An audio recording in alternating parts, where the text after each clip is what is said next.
Kicking out Norfolina's way. Here comes Naden. Scramble. Tigers. Alex Twal. Alex Twal has ended up with a ball.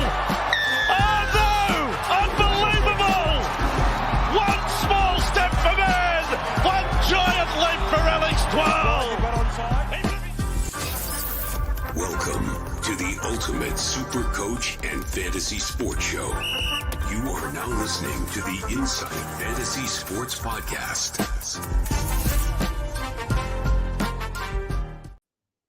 Yes, it's TinList Tuesday for round 20 of NRL SuperCoach on the Inside Fantasy Sports Podcast, brought to you by the Standard Squeeze. I'm your host, the SuperCoach Brain, and as always, SuperCoach Mattrix is with me. How you going, mate? Oh, mate, I'm in my element. Oh, yeah? From what you've told me, you've had a pretty big day. Oh, it has been a big day, but I am here to talk about SuperCoach. I've got a game of basketball at 8 o'clock, so it'll be a bit of a shorter episode, but I'm on the waters and I might talk some sense tonight. Probably not. I don't know whether you will. Maybe you need to get back on the beers. It's probably not responsible of you to do it before basketball, but anyway, it is TinList Tuesday. Guys, thanks for dropping on with us. Obviously, we are live, so drop your questions in the comments section for round 20. If you have any for us, we'll do our best to answer them. Or just have a brag and let us know how you went last week, where you ranked. If it's a PB rank for you, good on you. Drop it in the comments, brag away. Before we obviously jump into all the content, please support the show by hitting subscribe if you're watching us on YouTube. Hit that like button as well. And obviously, if you're listening to us on audio, whether it's Apple, Spotify, Google, or wherever you get your podcasts, make sure to hit the follow button and leave a review for us. Matty, round 20 ins and outs. I mean, it's kind of what we'd expected. We didn't really get thrown too many curveballs, but there is a few talking points because it's time to bring the guns back in. So we'll definitely talk about which guns to target, when, because I would love to bring 5 blokes into my team at the moment, and I've only got 2 trades and no boosts. So I wish I held a boost, but it is what it is. Guys, we'll also answer your questions, drop them in, and we'll talk trades and captains as well. It will be a little bit shorter episode tonight, obviously with Matty jotting off to basketball. We'll keep it under the hour, which I don't think we've ever done on TinList Tuesday. So let's see how we go. How did you finish up? I know we spoke Sunday. How'd you end up finishing up in the end? Yeah, so 1033, which moved me up maybe 2,500 spots back into 5,000th. Top 3% for the week, top 3% for the year so far, and I believe it's another moving week. Nice. How good. You got me by about 80 points, I think, or 70 points or something like that. I finished with 965 after updates. I still found green arrows, which I thought was weird. I thought I'd maybe stay still or see red, but 2,400 I'm into. So top 2%. I think I'm about maybe 400 ranks off the top 1% if my maths is correct. So top 1% would be nice this year. I feel like that'd be a good goal. Or you know what, KFC Zinger voucher. That's where it's at. That's where it's at. Let's see if we can both snag one this year. I do love me some Wicked Wings. Oh, yes. Guys, Standard Squeeze, obviously a major sponsor of the podcast. Use Insight15 to get yourself 15% off. Go to thestandardsqueeze.com. You know, it's criminal of me. I don't have my 4-in-1, which is probably the first time I haven't had my 4-in-1 on this show, ever, when we've done a pod. So, sorry, guys. I've got my hat on, though. So hopefully that still counts. Mine's at work. It had coffee in it today, so... nice. Raced out in a hurry. So yeah, it's got the coffee in it in the morning. I might even have a cup of tea later in it, and then it's basically if ever I've got a can in it, I'm sorted. Yeah, no, not a cup of tea is in bloody chamomile. None of that shit. Normal English brekkie tea, mate, with a little bit of honey in it. You know, keep the sugar intake nice and high. We're obviously also giving away a Standard Squeeze combo pack to a lucky winner. We're going to randomize it, but anybody who follows us on Threads before Sunday night will go in the running. So hop over to Threads, a new kind of Instagram's version of Twitter, I guess you could call it. A little bit of Mark Zuckerberg and Elon Musk battle going on there before their punch on. So that'll be good to see who comes out on top there. But let's talk Squeeze of the Week, Matty. The winner of the Squeeze of the Week, winning a combo pack from the Standard Squeeze, is Ryan, coach of Charnwood Candy Boys. Not sure. Yeah, that's a different one. I haven't heard that before. 1157. So in a pretty tough round, obviously Ryan's done quite well. So 1157 takes it out this week. Congratulations, mate. Reach out to us buddy. on Twitter or social media, wherever it is that you follow us, and mate, we'll get your address and get it sent out to you. Also, the lane train is back in front. Mate, there is so much chopping and changing in this leaderboard. 11.05 he got last week. He puts him into 34th overall, so actually within a chance of winning the whole thing, which is huge. So would love to see it. That would be sick. Matty, I know we're short on time, so mate, let's dive into, I guess, the main talking points for tonight. And we'll start off with the first game, the Knights versus the Tigers at McDonald Jones Stadium. And this one seems to be a big VC target game. What are your thoughts on Knights Tigers? Yeah, well, I'm probably going to look to bring in a bloke from this team, just to go with the VC and everything. I don't have Dream Bull at a VC, but could he be an option with Appy Coruscant named? Could be. Don't mind it. I mean, Coruscant being back is huge. That is massive for the Tigers. Massive for Buller. Look, Brooks is obviously still out, but he's not far away from what I've been told. I think maybe a fortnight we'll see him back. And look, the Tiger season's over. It's long gone, but I think they've still got something to play for, and that's to not get the spoon. So, I mean, let's just hope that they kind of pull out some form of performance. I don't think it'll be as easy for the Knights as what the Knights would have initially expected before they saw Appy named in this squad. So, big win for the Tigers. And if you've still got Buller, would you hold him now that Appy's back? I still find it really hard to hold Buller with his break even. I'm just going to double check. So he's 547k now, with 128 break even. Look, maybe instead of getting a 30 or a 40, he gets a 60 or a 70. You're still going to leak a lot of cash. What's the amount of trades that you need to have to consider moving him without really stressing too much? 9. Oh, you've used that number before. So I've listened to previous podcasts. So, okay, 9 it is. 9 it is. So I'll have 7 after this week. I'll talk about trade plans soon as we go through. But yeah, 7 for me after I make 2 trades. Be an interesting week. One of those trades will be that I'll be selling Isaiah Papali'i this week to get David Fifita back in. We'll talk about David Fifita when we talk about the Gold Coast game on Sunday, but there's a few different considerations with this, and obviously with a lot of players either backing up or not backing up, some being named, extended benches are often set up to cover these Origin guys if they end up being laid outs. The beauty of, I guess, the Gold Coast game is it is Sunday. So you've got maximum amount of time for David Fifita, Tino, to back up and be fresh and healthy enough to be able to play this game. AJ, SuperCoach relevant, AJ Brimson. Brimo, yeah. What's he own now? Has anybody followed you into the AJ train? Because surely. He's good I'd value. be very... so like you had a few arguments on Twitter about his value, I think. 72 break even. 3% owned. How good's that? So 4,500 people who watched the show decided to get onto Brimson. So. yeah. Ride or die, baby. That's it. Hey, anything else on this game, mate, or we can move on? Look, you don't consider Gagai as a bit of a pod center wing. He's 650k, got a 74 break even. Is playing the Tigers this week. I don't mind it. it. My only concern is if I already have Marju, do I really want both sides of a Knights team? They could be very hot and cold. Let's be honest. They had some good games and Pong has really stepped up. But are we really investing this much into Knights players? His base is good. So I guess you know that you're going to get some form of base 50 probably from Gagai this year. You're getting that from Marju anyway. So yeah, that's right. I don't think I want to invest in 2 Knights players. I guess the last thing to say here is that Ponga and Marju are genuine VC options this week. I'll be looking at the VC on Ponga this week. How about yourself? Yeah, I don't own Ponga, so we'll see what happens a bit later on the show. Pretty much just gave away your trades, didn't I? All right, let's move on to Bulldogs and Broncos at Belmore Stadium. Excuse me. Josh Reynolds, retired. Yeah, so he's not playing this week.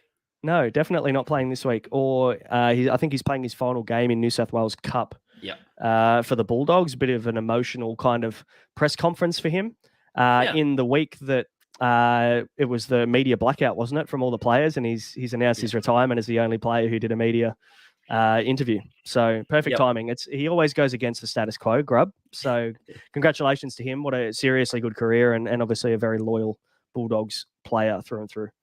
Your boy Sutton out with a neck injury as well, so he is obviously not named. Good to hear that it wasn't serious though. I think scans have come back pretty positive, so he's getting an MRI and stuff, but everything looks quite good, which is good. The interesting thing here is that Blake Wilson's held his spot on the wing. What are your thoughts on this? Because I mean, he's kind of basement price, like he's not even 250k, so could he be an option now as a bit of a downgrade for a underperforming centre wing like an Alex Johnston or someone like that? Yeah, I don't hate it. I just think one slip up and he's gone again. Yeah, I mean, like if you need him as a number, yeah, you're probably getting him not to play him anyway. I don't think he becomes an AE nightmare. Do you? Maybe I mean, he's had a couple of low playing scores. a good team, he could get 18 and ruin it. Yeah, I'm gonna nuff instead. I mean, who comes in for him there? Because Carraz has moved to centre. So does that now mean that it's Wilson's spot for the rest of the year, and they're just going to give him a bit of time in that jersey? Well, let's see how Carraz goes at centre. Carraz has still been one of their best players. He might just go back to the wing if doesn't work, if the experiment doesn't work out, and then he's gone. So who drops out? Burns, is it? Braden Burns is named as well. Josh Adokar, Carraz, and Wilson are your edges. So Paul Alamotti is in the extended bench. Oh, yep. So Paul Alamotti could realistically come back in, but as I'm not aware of any injury. I thought he was just dropped. Maybe I'm wrong. Yep. But he could come back in. Who knows? But Braden Burns has been very impressive in the games he's played this year. So I'd be surprised if they dropped him. Yep. Yeah, he's been good. Payne Haas is an interesting one, I think. He's said to be back around 21. Obviously, he was ruled out of Origin. Ankle tendon inflammation, which doesn't, from what I was listening to on the Magic Sponge this morning, it doesn't seem too serious. Seems precautionary. It's one of those ones where if it was the grand final this weekend, he would play. So it seems like they're just resting him to make sure that he's good to go for the run home and for their finals crack. So Payne Haas, another week to consider getting him in. Yes, ideal, because there's so many guns we want back. Harry Grant, Munster, Payne Haas, Tino, David Fafita. Latrell's going to be in the conversation in a couple of weeks when he's back. Like, there's so many of these guys we're going to want in our team, so it's nice to actually have a break and not miss one and have another conversation next week about him. What are your thoughts about Matty Burton, mate? Because he had one off game a couple of weeks ago, and then in between those or either side of those games, he's gone and I think he's averaged like 90 if you take out that 7 last week. What are your thoughts on Matty Burton as a pod? I think I just what makes it a pod is he plays for the Bulldogs, and just realistically, you just talked about putting your stock in the Knights. Well, the Bulldogs are worse than that. So I don't want to put too much stock into Matty Burton, even though he played tremendously last week. I wouldn't be surprised if he punches out a 40 against the Broncos. Yeah, for sure. And that's right. We've got to remember that the Broncos are the premium defensive team in the competition right now, along with the Panthers. So not a matchup you want to target. You're not a matchup you want to target as a opposition player. Jacob Preston. Story about Jacob Preston. What do you think? I mean, a lot of people are going Preston now up to Fafita or Tino or someone like that. What are your thoughts on that move? Yeah, I really like it. Again, he's a Bulldogs. I kept him last week. I burnt the trade on him. Oh, well, I burnt the trade. I was supposed to keep him because I'd planned to get rid of him last week. It's probably a week to go for me. Yeah, fair enough. I moved him last week, as did you, I think. Oh no, you held him, didn't you? I held him. I had the selection between IPAP and him this week, and I'll just follow suit and move Preston. Yeah, fair enough. I think that's the play, especially if obviously both Fafita and Tino play. I mean, it's a bit of a no-brainer, really. It's a nice upgrade. Yeah. No Harry Edwards again. So, I mean, I don't know what the plan. I actually haven't looked at New South Wales Cup team lists or anything yet, but that'll be interesting to see whether it's an injury that they just haven't spoken about late last week or whether they're just kind of tempering maybe his workload in his first full season of NRL. And there's a chance of the case. And there's a chance of a Friday show this week where we know for sure. So yeah, that's right. That's good. Yeah, that is a good call. Some questions are coming in, so we'll tackle a couple of them before we move on to the Manly Cowboys game. Got a few guys on. Troy, Mark, all the regulars. Hughes on. Queenslanders joined us. Mason Miller in the chat. Professor Cactus. So thanks for hopping on, guys. First one, Troy's asking: is Nikorima? He's retaining the fullback spot at the Dolphins. Do you think? I'm assuming obviously Troy's an owner of Nikorima. Would you hold him at fullback? Right now, with a 59 break even, with the way that he's been going, with a 5-round average of 66 and a 3-1, I hold him, wait for him to slip up. Honestly, if he slips up, Uncle Wayne's probably going to be quicker than Troy to get rid of him. So, yeah, Uncle Wayne was pretty quick to get rid of Valence Tavare, which we'll speak about very soon. yep. So yeah, I agree with you on that one. Troy got 10.56 last week as well. Really solid score. Pipped you again. He's back. He is Troy, back. Troy was like 30,000th and he's been moved. 40,000th and he's just been moving up 10,000 every week. Ultimate buy planning. Buy planning. Mark 1060 up to 547th, which is massive. 9 trades, 2 boosts left as well. How good 2 boosts in the 9 trades. This will be a boost week for Mark. Has to be. I think so as well, especially with the amount of options we have. So Mark's very well placed. Hugh sitting on 2744 with 13 trades and 2. Another person with 2 boosts. Man, there's some smart people in this chat that have held boosts, unlike us. Feel like I'm in a nice spot to crack the 1K. Absolutely. Very good spot. Just probably like a 200 points out of the top 1K, really. So you make a couple of really nice pod moves and you're sweet. So great spot to be.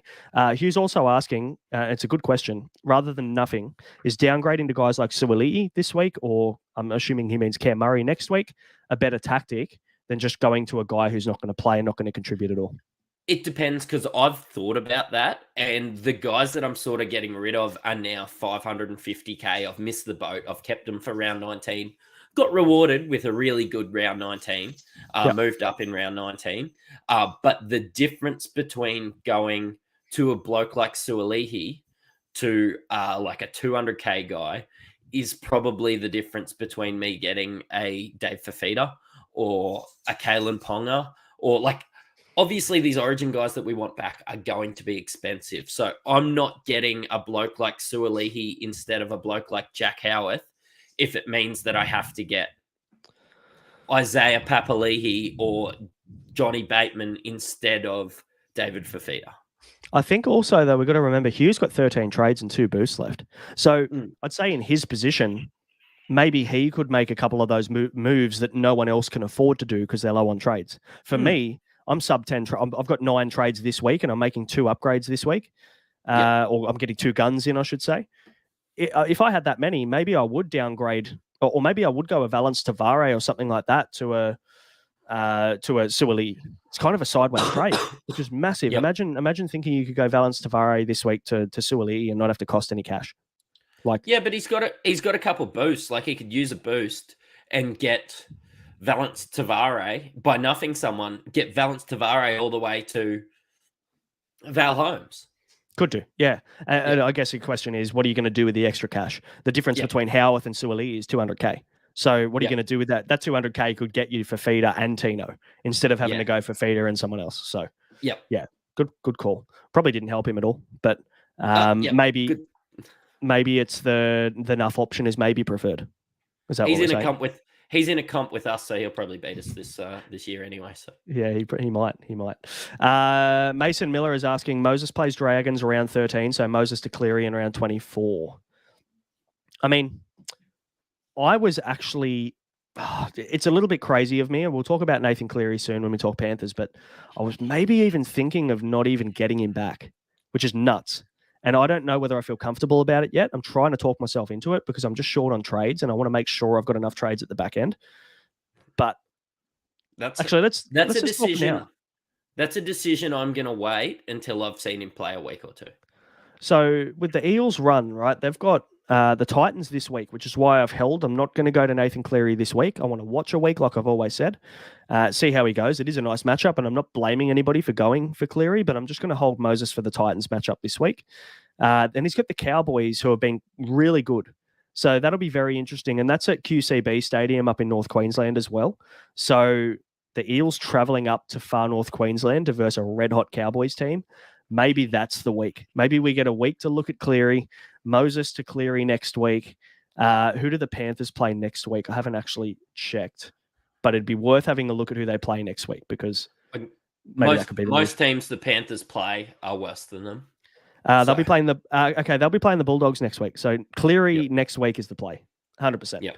Obviously, let's hope he gets through this week.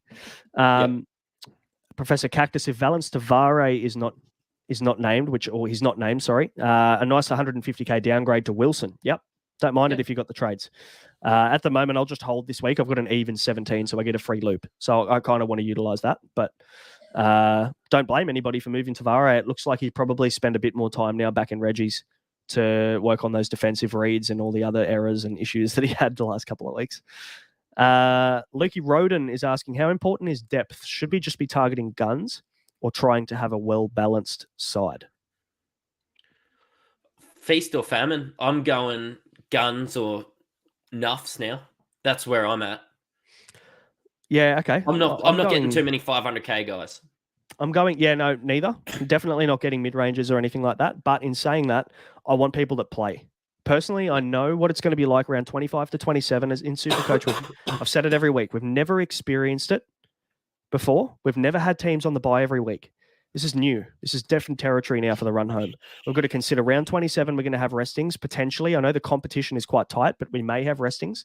Panthers, Broncos, potentially, if they're unreachable in top 1 and 2, maybe they rest. Round 26, the Rabbitohs have their bye and they're a popular SuperCoach team. Eels round 27. I feel like depth is going to be super important, personally. Yep. That's my opinion, which is why I only have currently one before this week that wasn't playing, and I had 24 active players in my squad. Because that's been a priority for me, so that I can actually have a playable squad for the run home if I end up short on trades. So there's just something. A lot of people are comparing Cleary Moses because I jumped on Moses when I didn't think that he'd be playing Origin. But don't take round 27 thinking that Cleary's going to play and move Moses, because the reality is they're both not going to play. Yeah, potentially. That is true. And look, we can't tell the future. We'll find out when we get a little bit closer, won't we? And we'll see what the ladder looks like then. Yeah. I'd be very surprised if Cleary's plays. So I definitely want to mention scores this week because I beat Professor Cactus. He doesn't want to mention it, but we've had a little bit of an ongoing battle back and forth over the last few weeks. I think he ends up being ahead of me still, but I got him by 10 points. Oh, he would have beat me by 10 points if he looped Hines, but he didn't. So I'm ahead. Fuck yeah, how good. And Mark's boosting. So as we thought, let's move on. Manly Cowboys at 4 Pines Park. All of the Origin boys are named to back up from Origin in this one for both teams. But both, if you look at the extended benches, have cover for guys like DCE. They've got Jake Arthur on the extended bench.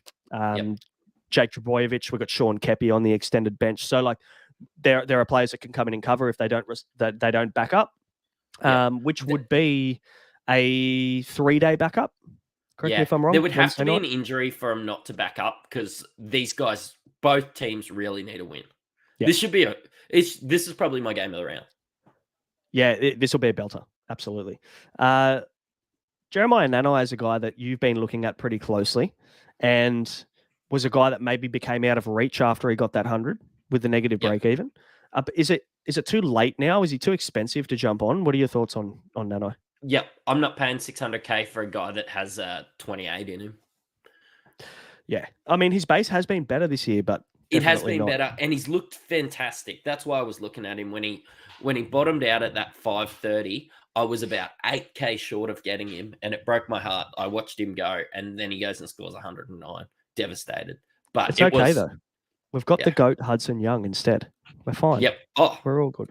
I tell you what, and he's just rising and rising in cash. He'll find a way to rise in cash this week. God, I hope so. Clearly, he's not going to do it this week. Maybe next week. Hip pointer. The hip pointer is a little bit of a concern for Nanai because that's a pain tolerance thing. I'm very interested to see how he goes through Origin as well because, I mean, realistically, he cops one hit on that hip. It'll be very hard to see him finish the game and even back up for the Cowboys. So I'd be watching and probably waiting as late as possible if I was someone that was getting Nanai in because there's every chance that he cops one hit and he could be out. So Murray Taulagi, we spoke about a little bit on Sunday night, maybe as a kind of initial thought pod option. Do you still feel the same about him? Because I'm very tempted this week. I sort of didn't. I think he's a bit too expensive for a low base winger. Look, not for me. I understand the logic behind it, just getting a piece of that Cowboys pie, but not for me. Yeah, fair enough. I mean, it is a big risk, and he is coming off 140 and he's got a nice 3-round average. So, I mean, I could do Alex Johnston this week to Murray Taulagi as a little bit of as a massive pod play. I just don't know whether I'm getting a bit too spicy with it at that price. Maybe if he was sub 500k or even sub 550, I might have had a look. But I don't think you are. But I prefer Taulagi over AJ, but I just don't know if it's worth a trade now that we're in single digits. Yeah, especially now I have Valence Tavare, who probably won't play. So do I want to fix that issue there? Do I want to upgrade Jared Croker and use AJ as my 5th center wing? That's probably what I'm thinking more so. And then VT Dubs can just sit there and be my not an AE nightmare. He's not going to come. Hopefully he doesn't come back off the bench. So that's the way I'm thinking at the moment, but we'll see how we go. Yep. Scotty Drinkwater, though, also very popular. People are paying the mill. People are paying the $1 million to get Scott Drinkwater in. Way too expensive for me. I just logically cannot bring him into my team paying that kind of cash. Mate, braver man than me. I tell you what, though, fuck, he's been so good. Like, if you're a Cowboys supporter, you've got to be bloody stoked and very excited about the future there at the Cowboys with him at the back. And the fact that he's going to go into Origin camp, or he has been in Origin camp, is pretty exciting because he's going to get, like you said on Sunday, that experience now that he's going to be able to take back to the Cowboys, hopefully. Or maybe it's a negative if he's going to be in camp with Freddie Fittler. God knows what he's going to come back like. So who knows? He's around some good players. Maybe that's probably a better point. Before we move on to Roosters Storm, Troy picked up Wilson as a nuff 3 weeks ago. So now he's probably thinking hold and he'll nuff forward and trade out Preston. What are your thoughts on that? Yeah, I actually would keep playing forward if I had him. I was He's about coming to say off the a same couple thing. 70s, yeah. Warriors draw, man. It is juicy, especially if you're in head-to-head cash comps and stuff. You're going to want some Warriors in your team. That Surely round you have 23 to 25 surely you have is nice. somebody worse than Ford. Like if Ford is worth the same amount as AJ, for example, just drop him down and keep Ford. Yep. Queenslander, Moses to Cleary next week sounds good. What about if you have Sean Johnson with his big BE and potential to lose up to 50 grand this round? Now, the one thing on Sean Johnson we'll mention very soon is the fact that there's no certainty he plays this week. Yep. So SJ to Cleary this week could be the play if you're at Sean Johnson and Sean Johnson ends up out late. You can just go Johnson to Cleary. Yep. If you got the cash, hopefully. I think that could be the play. I think Moses owners should hold this week. I think Johnson owners potentially should consider going to Cleary. It's probably the best way to explain it. Mason Miller is also AJ should be fine when Walker and Latrell return. Yes, I'd say so. They've got a couple of nice matchups, but a couple of tough ones as well. But AJ isn't bad enough for me not to play him or not to consider playing him at all. I'll just play him on good matchups if I can afford to have him as my 5th center wing I can play on matchup. That's it.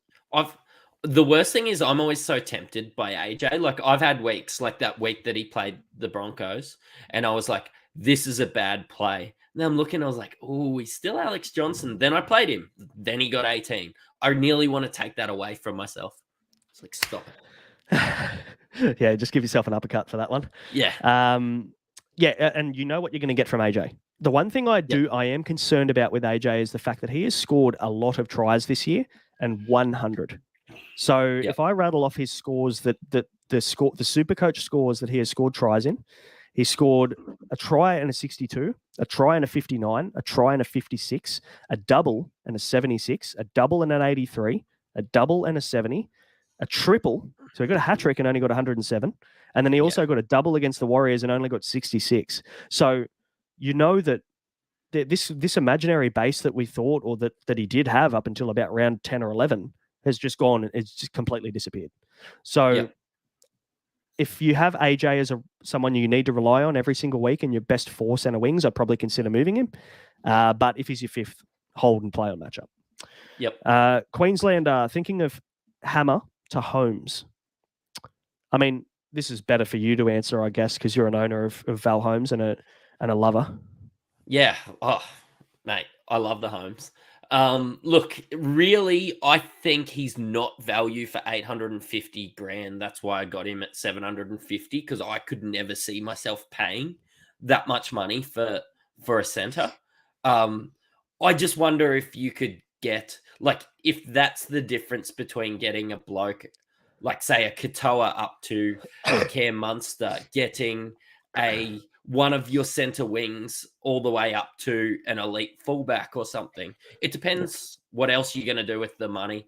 I'm very glad I have Holmes. I probably wouldn't pay $850 for him. Yeah, fair enough. I mean, look, we've got a lot of guys in the centre wing now that are starting to come down in price, or that are much, much cheaper than Val Holmes is. You've just got to look at whether you back the Cowboys to continue this form or whether you think they're going to fade a little bit. That's pretty much it. Yep. I mean, you've got Jermaine Asako now in the mid-600s. People are saying Queensland's got Asako, I would go Holmes. I would go to Holmes. Yeah. Campbell Graham's due back very soon. He's 667K, 200K cheaper than Val Holmes.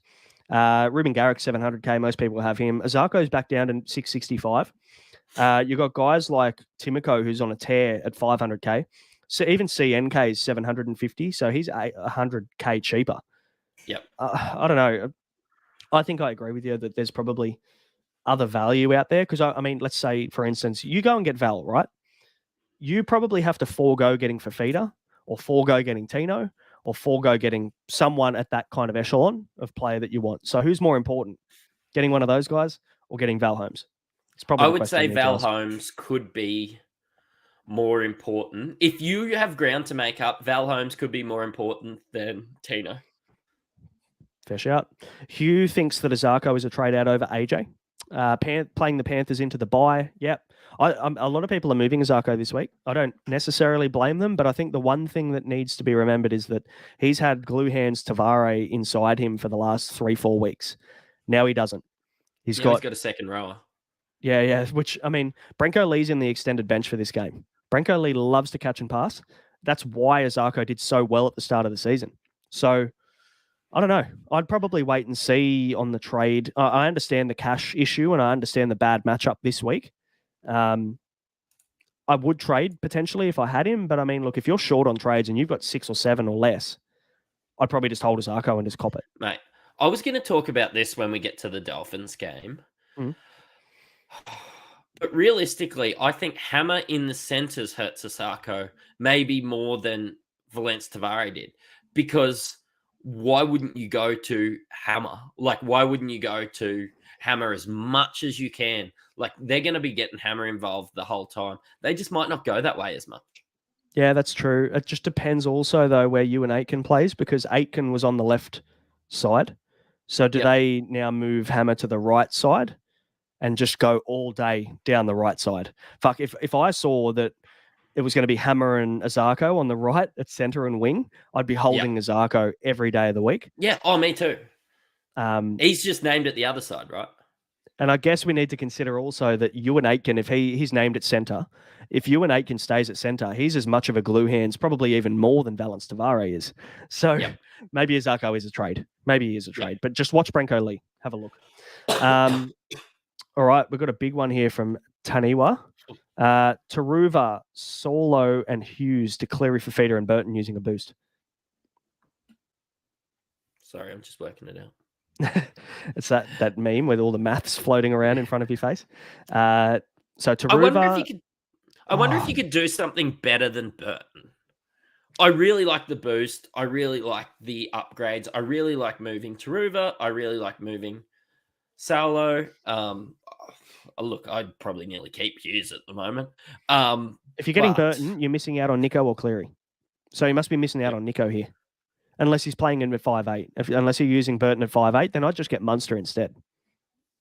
That's probably the way that I play it. They're the same price. Yep. Burton and Munster are the same price. Yeah, get Munster over Burton. Yep. All right. AJ to Tungo for Crazy Praying Mantis. Yep. Mate, I love the Tungo play this week. He's got 2 really nice matchups coming up in a row, where that left side cops are peppering. The right edge defense for both the teams that they're playing against this week and next week are ordinary. So I do like it. All right, let's move on. Roosters Storm. The Cheese is back off the bench. Suoli is back. Sam Walker still nowhere to be seen. This is now the 11th week of football that he's missed after that knee injury. There's a real chance they just shut him down and we just don't see him back for the rest of the year, which for me as a draft owner really pisses me off because I held him the whole time hoping he'd come back. By the way, I'll trade you Sam Walker for someone if you want. Before I shit on him on the pod. So cool. Sounds good. Yeah. Maybe I'll get like Toby Sexton or something in return. 3-day turnaround for this one as well. So they get the full 72 hours to back up for this one. So as long as Munster doesn't go nuts and have a big party if Queensland win 3-0, he should back up. Harry Grant should back up. I'm bringing Munster in this week. What are your thoughts on the Munster play? 59 break even, 650 odd K. Wish I could. I wish I could do it. I cannot. So yeah, I like the Roosters matchup too. He scored 118, I think it was, in the game that he played the Roosters at the start of the year in Amy Park. It is at the SCG, but the good thing is that Munster can just play the Origin game on the Wednesday and stay in Sydney, which is probably bad for his bender potential. But hopefully he stays off the piss and comes into my team. But look, I'll pivot if I have to and move someone else out. I'm moving Cody Walker to get him, which I'm okay with. Yep. Cool. Anything else on the Roosters store, mate? Should be a good game. Just got a lot of Teddy coming back into this team, obviously, after Origin. We stressed it a lot because Suolihi got injured the week that he really got named on that side. But this is where Suolihi does his best work. If you're bringing him in, it's got to be this week. Otherwise, you won't be able to bring him in. Oh, I mean, you will be able to bring him in, but you've got to bring him in this week. Yeah, and that's probably why I'm looking at him. Harry Grant has a 90-odd break-even, so I reckon you can wait on Harry. I don't think that's important at all, especially if you've got Reid Marnie there. Just play Reid Marnie and then find your other, unless you're really short on numbers this week, which I know as a few teams are. But I think Reid Marnie's actually still got only a 30 break-even, and he's 500K. And Reid Marnie is considered a pretty big pod. I think he's sub 10% owned in the top 1% of teams. So if you're having a run home, that's pretty. If you're in the hunt for the major prize or something, and you've got Reid Marnie there, I wouldn't be moving him. I'd just be using him as your second hooker and play him every now and again when you need him. So let's move on. Warriors Sharks, mate. Wellington, this one. Obviously, we mentioned earlier, SJ's no certainty to play this week. Is obviously now that baby's a little bit closer to being born. So there's a real chance he doesn't play. And he is at home, though, which probably gives him more chance. Yeah. Is Wellington home for SJ? I don't really know, but at least it's the right country. It is the right country. I mean, I'm not sure on the geography over in New Zealand. For any New Zealanders that are watching, let us know. I'm actually not sure what Sean Johnson's hometown is. So, but hey, look, if he's got a 2-day-old baby or something like that, I don't know whether he's going to play. I don't know whether he feel like he needs to play. Yeah. I just like Auckland to Wellington's like an 8-hour drive. So it's not near each other. I'm presuming they train in Auckland. So yeah, well, Auckland's their Mount Smart, isn't it? So we'll see. Keep a very close eye on that game because that's the final game on Saturday. No, it's the first game on Sunday, the 2 p.m. game on Sunday. We've got a triple header on Sunday. How good's that? Strap yourself in. Tohu Harris named after going down with that injury. We know that he came back on at the back end of the game, so there wasn't much risk there for him not being named, but you can never be so sure with Tohu. Sharks are 1-17. Now, let me ask you this. Nico captain, yes or no? Yes. All right, I'm going to go ahead and say that there's other options. I'm not saying he's a bad one, but what's the logic behind Nico? Because, I mean, I can make a case to not captain him this week. The only thing that determines this is whether SJ plays or not. Because if SJ doesn't play for the Warriors, the Sharks could turn up. But the Sharks' form against top 8 teams is dreadful. They've yet to win a game against a top 8 team. And I hope people don't captain Nico for that reason. And Nico kind of becomes a pod. I think, obviously people that don't follow every week might just go, hey, I captain Nico. He scores 100 every week. I captain Nico. And then when you start to outthink the room, realistically, the Cowboys versus Manly with Val or somebody like that, I just am a lot more confident. Nico's had one bad score all year. Let's do it. I mean, look, you can't go wrong. I mean, his floor's 40. He's got a couple of 40s this year that people have been burnt by. But at the end of the day, you're going to get, what you're going to get from him more often than not. So it's not a bad play at all. I'm just thinking it's a moving week still. We've got teams that have exactly 17, so you get a free loop. I don't know. I reckon you could target the last game of the round. So we'll talk about that very soon. Or you could target this next one, the Dolphins versus the Panthers at KO Stadium. Dolphins are in pretty ordinary form. Panthers have Nathan Cleary on the extended bench. All the Panthers players are set to back up from this one. Jeremy Marshall-King is out, which is a massive loss for the Dolphins. Now, Cleary could be get straight into your team and captain him on a Sunday afternoon at 4 p.m. in Queensland. Yep. Yeah, and I don't hate it. I really don't. Like, the issue is that you've probably the issue is that if Sean Johnson was the guy that you were going to do it, he's already played. Like, only if they rush him in an hour before, like that's halfway through that other game. But if you've got Moses, then hey, you could just slide across. Yep, absolutely. But you've already played. No. Yeah. I'm going to say we'll know about Nico. Cleary at the 24-hour cut because, I mean, they're either going to keep him as 18th or 19th on the extended bench, or I think at 24 hours, so 4 o'clock Saturday, I reckon they'll just make that call then and bring him straight in if he's good after the captain's run. Seriously, who has the patience to not have already used their 2 trades by now? Like by that second last game. Like, there's not going to be too many people bringing in Cleary. No, but I mean, you could bring him in Saturday at 4 p.m. Yeah, okay. Because you're going to find out 24-hour cut whether he plays or not. I don't think they're going to wait until the last minute. So I like it. I will wait a week. I've said it the whole time. I don't like bringing a guy back in straight away after a long hamstring layoff. So I was listening to the Magic Sponge. We've got it wrong a little bit. It's 10 to 15% chance of recurrence of hamstring injuries for the first fortnight, which means that 1 in every 10 people or 1 in every 9 or whatever, if you do the math, will go down in their first fortnight of coming back from a hamstring injury. And the perfect example of that is AJ Brimson. Did it. Perfect example. So, I mean, realistically, this could happen. So if you want that security and you want to make sure that you've got players that are more likely to stay on the park, maybe give Cleary a miss this week, but I don't blame you at all to get him in and just captain him. It could be a good play. Jeremy Marshall-King being out. Now, apparently they said that this was... They initially said it was an AC joint injury, which everyone was thinking, okay, AC joint, bit of pain tolerance, manageable, will come good eventually. Now it's actually been told that it's something completely different. So I'm going to quickly look it up because I swear I wrote it down in here somewhere about JMK. So labrum damage. What was that? Labrum damage, which is like the cartilage inside the ball and socket joint in your shoulder. So apparently even more of a fade now in terms of what NRL physio is talking about with JMK. If you've got him, jump off him because this is going to be one of those constant things that actually potentially could require a shoulder reconstruction in the off-season. Yep. So I copped a lot of slack for saying jumping early and saying JMK's out for the season on Twitter. Why I said that was if you listen to Wayne's press conference, he said that he was preparing to not play with JMK the rest of the year. They were starting to go south. I just feel like JMK is such an integral part of their team. They've played their grand finals. They've played their best games. Look, right now, they're just going to blood a couple guys, get them some reps, and start preparing for next year. Yep. Couple of questions on this kind of thought process. Harrison Graham is the guy that will start at hooker with JMK out. Is he the next Sonny Luke? Fourth World is asking. I would be careful. So we need to look at when the Dolphins are officially out of finals contention because that's when they shut JMK down. As long as they've got a chance to make the 8, JMK will be given every chance to play, I think.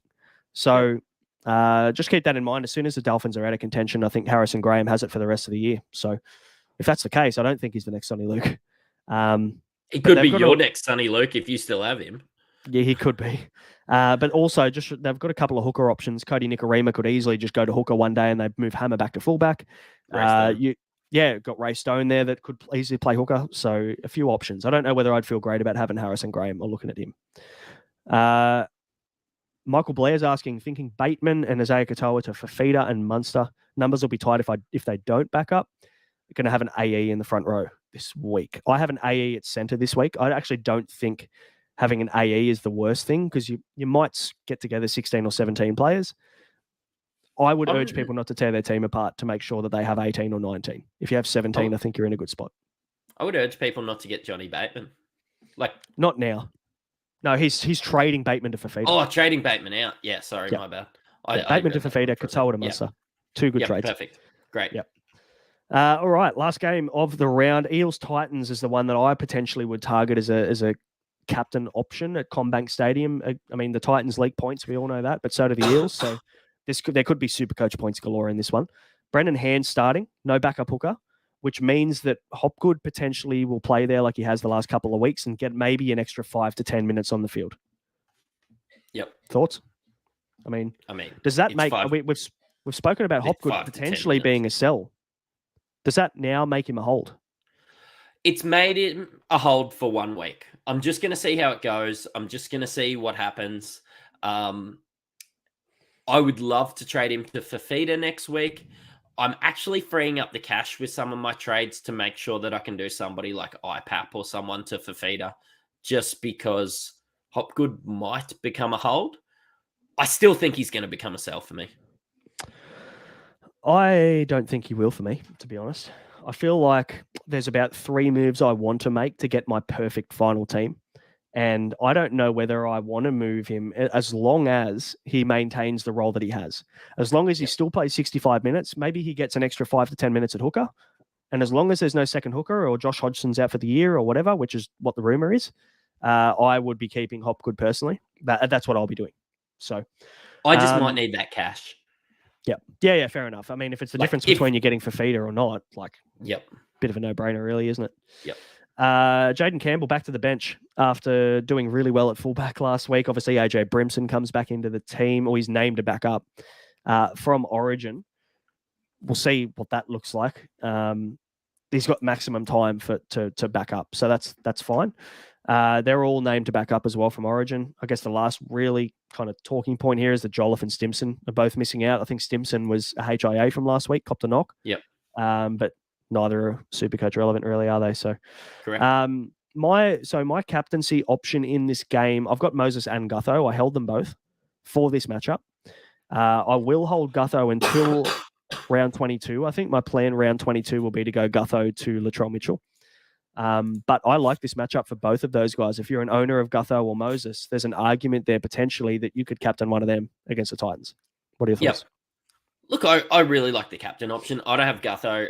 I've got Moses. Look, I'd still probably captain Hines over Moses. That's the long and the short of it. I guess the difference is that Moses has got a 20 in him. Hines doesn't. So like if you're looking for a safe captain, Hines is your guy every day of the week. If you're looking for a pod, if Hines gets 50 and Moses gets 120, or Gutho just goes ballistic and gets another 100, it could be a genius play. So Gutho might not play a lot too. I probably prefer the Gutho play over Moses, and I don't have that as a luxury. I guess the only thing is that obviously Moses is going to be goal kicking. Gutherson got the goal kicking duties when Moses was out, but he won't have those this time around. So the good thing, though, is that Dylan Brown isn't back yet. So Gutho plays a little bit more of a ball-playing role. He gets the ball in his hands a little bit more without Dylan Brown. So either of them, I reckon you could flip a coin. I don't know whether there's a better option out of the two. Yep. But we'll see. We'll see if anybody has the balls to go against Nico this week. I have a feeling there may be a few. Maybe I will be one of them. We will see. Tell us about your trades, mate. What are you thinking trades-wise this week? Oh, look, realistically, I'm going to get Preston and Asako out. I'm going to get the great Miles Martin in. I just really like what I've seen. He's a genuine captain option for me, especially this week. If my other guy, Kalen Ponga, scores really well. If Kalen Ponga scores really well, Miles Martin, actually, no, he can't. He plays for that team. But anyway, I'll just keep talking. Miles Martin is obviously enough. Front row forward, second row forward. I've got Willie Army at center wing, second row. So to give myself a bit of flexibility, I am adding a front row forward enough. Basically going all the way from Preston down to Miles Martin, just frees up a heap of cash, allows me to get Ponga, will give me the flexibility to get Fafita, maybe, and Munster next week, which is only going to leave me with 4 trades, and that's probably where I'll sit. I'm going to have to forego Tino Fa'asumalahi, and I'm going to have to forego Harry Grant, barring injury and being forced into a sideways trade. I've made my bed. I'm going to lie in it. Tino's out, and so is Harry Grant. It's a possibility of Munster. I'm definitely getting Fafita next week. I'm scared not owning him this week. Yeah, that's why I'm getting him. If he plays, he's in. So my plan is, like I mentioned, Isaiah Papali'i to Fafita. The only risk there is that the Tigers play one of the first games of the round and Fafita plays the last. So I'm very, very limited with moves if Fafita gets rested late. And we've said in previous episodes that there is a chance maybe this happens, considering that Tino got rested after Origin 2. Maybe it's Fafita's turn this time around. Or maybe they're considering Fafita playing 20 minutes off the bench in game 1 after Origin, his rest. Who knows? I really don't know.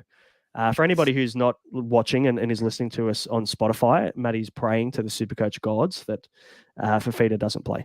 So I papped to Fafita for me. Cody Walker to Munster at the moment is my kind of first move. And I guess I have a couple of options really with this.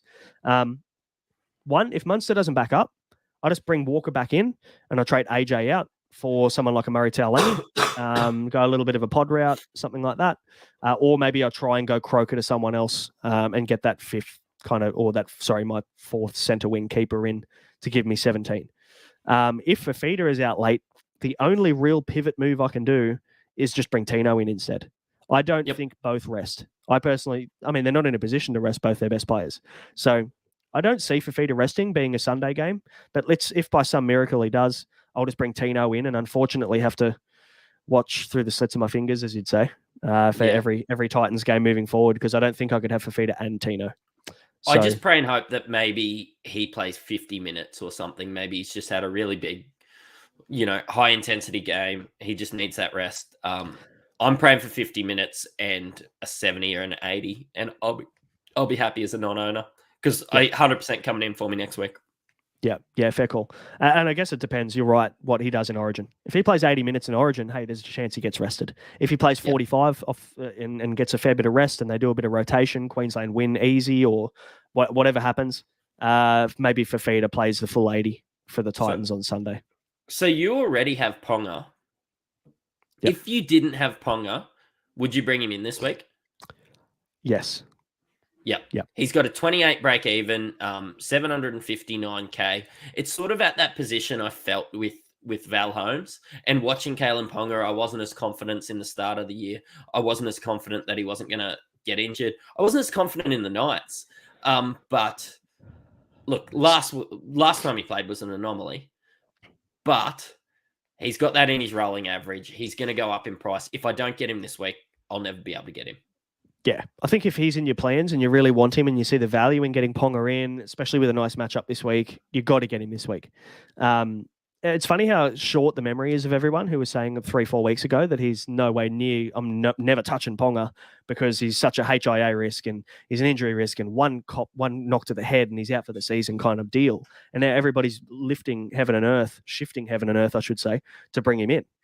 So funny, isn't it, how things change in a month? And what you do with the way that you have 5 trades, or you'll probably have 5 trades. I'll probably have 4 trades. If Ponga gets injured, it's 850K to get Latrell. Like, I can just go sideways to Latrell if he gets injured. That's why I'm saving the 4 trades, and I'm not going to be sitting there with 2 trades with 5 weeks left. I'm going to have to sit on my hands. Getting Ponga is going to mean that I can't get Harry Grant, but the upside's there. Yeah, it's good logic. I think it makes sense. And he's playing some good footy. Can't argue that. Yep. A couple of questions before we wrap this one up, mate. Fourth World saying that he's interested in Cobbo this week. Interesting little pod there. What are your thoughts on that one? Look, yeah, I like it. I like... Nice matchup this week against the Bulldogs, yeah? Yeah, it's a really good matchup. I honestly haven't looked too much at him, so give me a sec. Of course, I always like bringing Cobbo in. He's a unit. But 600K, 43 break even. Yeah, I don't hate it. 7% owned. Great pod. I must say 600K sucks. If he was anything 550 or under, I'd be like, fuck, I might bring him in instead of Taulagi. Oh, Taulagi, great value, 599.9. But I tell you what, Cobbo at 600.4, not touching him. Break even's different, mate. It means this week or nothing. 43 break even for Cobbo. I could wait. I'm not bothered. But no, I probably won't do either, to be fair. Then they weren't in my original plan. So I feel like I'm making an extra trade that I didn't plan on making. Trades will be very important to have later. So, Mark has mentioned Sean Lane, which is a super pod. Waiting until Dylan Brown is back for the run home. Got Matto in last week. I guess the one thing is you've got to have a look at how many Eels you have. I'm sure Mark's already considered this and kind of looked at his team, but you have Matto and you have Lane in your team. Potentially, maybe you have Hopgood, Gutho, Moses. Like round 27, you're going to have to move at least 2 or 3 of those guys. Otherwise, you're going to get caught pretty short for the final round. So, and you got a few trades left. So, yeah, I don't hate it. Yep. Queenslander, Hopgood to Holmes via Jules. Yeah. I don't know whether you do it this. What's his break even, Val Holmes? Oh, it's still pretty low. It's like 30. Yeah. Okay. If it's that low, then maybe that's the play. Don't mind it. I'm pretty sure Hopgood's BE. Oh, no, Val's break even 78. Don't mind me. And Hopgood's 79. So maybe you don't need to this week. Maybe that's not the play. Fourth World thinks Tino's a must. Best dual front row, second row. And I don't disagree with the fact that he's the best dual front row, second row in the comp at the moment. I just, at his price point, I don't know whether it's Fafita or him. And I feel like the upside's in Fafita. That's all. But no, not going to talk anybody out of getting Fafita. When are we doing FPL fantasy? Just set up my team, Fourth World. Mate, I've done my team as well. FPL though, full disclosure, is not my sport. I'm not a soccer guy. I like playing any fantasy sport I can, but you won't see soccer, mate. We're in Australia here. It's not my sport. It's not really any of our sport at Insight, so we won't be doing podcasts on it or anything like that, and we don't really have much insight to share on FPL, but we will set up a league or something if people want to get involved and do some cash comps or stuff like that. We'll facilitate a league or two and have a bit of fun with it. So, and on our Discord, we have a community-led game day chats, community-led trade advice, everything like that. We say community-led because I'm sure Fourth World knows more about it than me or you, Breno. He does. I have just dropped the invite to the Discord in the comments section. So jump on into the Discord. I mean, look, at the end of the day, it's just good fantasy sport chat. If you're a fantasy sport or super coach nuffy like us and you just love all sport in general, there's some good chat in there. So jump on in. Sione Katoa, good pod. Sean Clark. I mean, he had a good score last week and a shit one the week before. So you got to back the Sharks, don't you, to keep going right. Yep. Tessie new this week. This is the ultimate bait for you, so I'll let you answer it. You know what? Beside Hammer, I don't hate it. Oh, that's gross. What did he get? 66 or 15? I can't remember. I can't remember. Gee, he looked good though. He looks the same as Lemuelo. You know what? Can I tell you that Fanatesi knew to his friends, 450 guys own him. He's 390K with a 45 break even. I might bring him in next year. Hey, I mean, if you're getting him at that price to start the season, maybe he's a play. Oh, he could be 330 by then, the way he's playing. So yeah, he could be. But then, are you going to want to get him if he's been shit? Not for me. That's pretty much wrapped us up, mate. We've answered all the questions. We've tackled all the games. You've got to go and get to basketball to put up the best triple single in. Is it B League? What league do you play? Yeah, Reggie's. Yeah, nice. In Reggie history. So make sure to tune in and let us know. You're going to let us know, I'm sure, on the Friday show. Because we will do a Friday show this week. I know that it's chaos in Supercoach land at the moment. So we'll do our best to hop on Friday and do a countdown show so that we can answer all of your last-minute trade questions because there's going to be tons of stuff floating around. And obviously this show was a little bit kind of airy-fairy with everybody being named. That won't be the case this weekend. There's going to be some outs left, right, and center. So we'll tackle them all on Friday. There's going to be some carnage. There will be. Please subscribe, guys. If you're still listening, please follow, like, tell a mate about the show if you enjoy it or find it value. We'll be back on Friday. Good luck with your trades this week. We'll talk to you before game 1. Catch you later. Cheerio.